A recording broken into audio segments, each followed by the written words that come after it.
Hey, another question I get asked a lot is, what can I take with me? Right? So when you sell your house, what are some things that have to stay with the house, and what are some things that you can take? Everybody expects you to take your furniture, but what if they are built-in bookshelves? If you've got to remove nails or screws to get something out of the house, that's probably considered more of a fixture, and the buyer is most likely expecting it to convey. So if in doubt, be sure to have that conversation up front with your agent.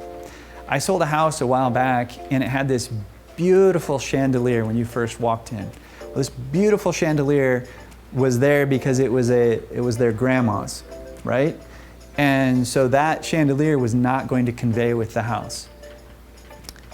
My encouragement to you, and my encouragement to them, was to replace it before we take pictures, versus putting it in the public remarks that the chandelier in the entryway doesn't convey.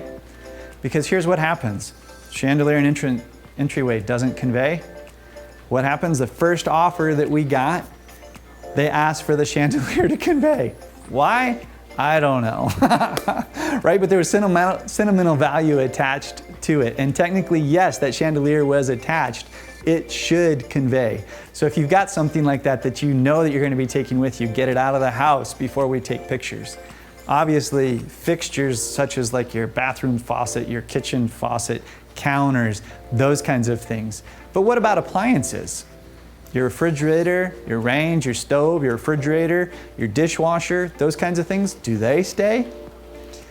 This is where it's really, really important to have a realtor who is paying attention for you, because there's a section on the purchase offer paperwork that says specifically whether it's a checkbox of the items that convey, or there's a section where they can write it in. I had a situation recently where a wine fridge was removed by the sellers, but the buyers expected it to convey. It wasn't on the list, and technically it was not screwed in or nailed in. It was just slid into a hole and it was plugged in first, obviously, before you could slide it in, but it was there. It wasn't on there. The buyers lost out. I don't know whatever happened to that particular situation, if their realtor anteed up for it and paid for a new one or not.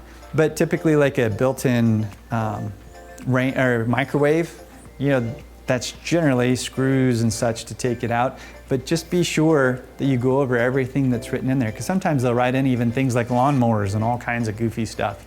Whatever your paperwork says, you need to follow. Gray area is going to be not blinds, like these kinds of blinds, but curtains, right? And window coverings. And so if in doubt, make sure that it's clear before closing day on the things that you plan to remove versus what is going to stay. Any questions? Always talk to your realtor.